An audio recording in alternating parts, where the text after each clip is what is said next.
grew up, went to Sunday school and then youth group, and got involved with some amazing men and women of God, and started to get the opportunity to travel and minister, started playing bass. It wasn't always an easy thing to believe in God when you're a teenager.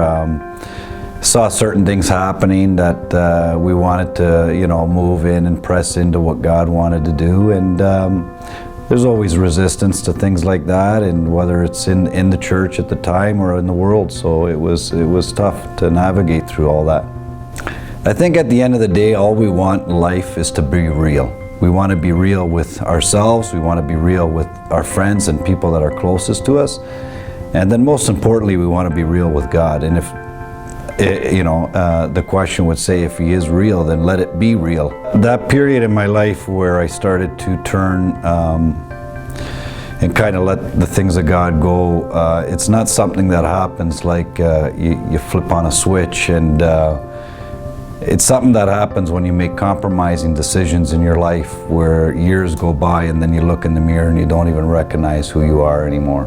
My passions changed. I turned to certain other things as goals and in my life, and they started to take priority, wanting to make lots of money, thinking that would bring me happiness and success, or if I reached certain plateaus in the business that I started, that would bring me happiness, and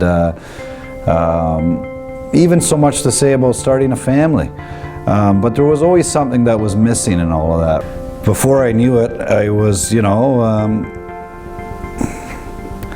27, 28, and I didn't like who I was looking at in the mirror anymore.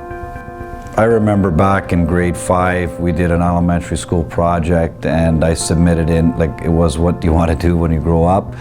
And I handed in my report, and it was to be an excavation company. So it was always an ambition of mine and a goal, carrying the load of the middleman when you're the owner between the client and the employees, and being responsible for 50 employees and their families. At times it can be very daunting. How I used to deal with it is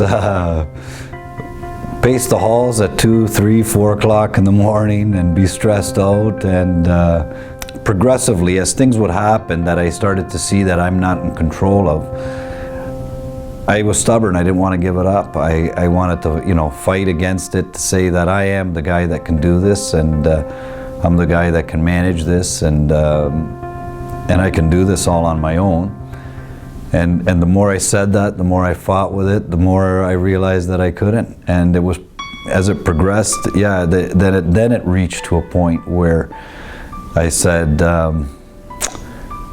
Jesus, I can't do any of this without you. I can't make this balance, the scale balance without you. I was coming, start coming to Freedom House here and there, and as soon as I walked through those doors, I felt God say to me, "You're home." And it's been changing me back to the person that I was meant to be.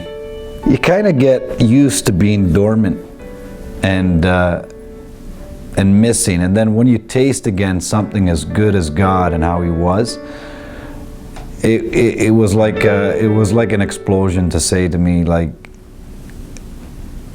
why did I look everywhere else but Him? We can't make it on our own. We can't do this life. We're never made to do this life on our own. I see my employees now in a different light. I see them as people that have their own story and have their own history, that there's a place they're at that they may need help and need somebody to speak life into them and encourage them to become the people that they should be and fulfill their destiny. I love Jesus because He's real. He's changed me, and that's the most important part and the most amazing part, that He changed me, and through that is changing people's lives around me. We just wanted to see what was real, and I'm glad that I'm seeing it now.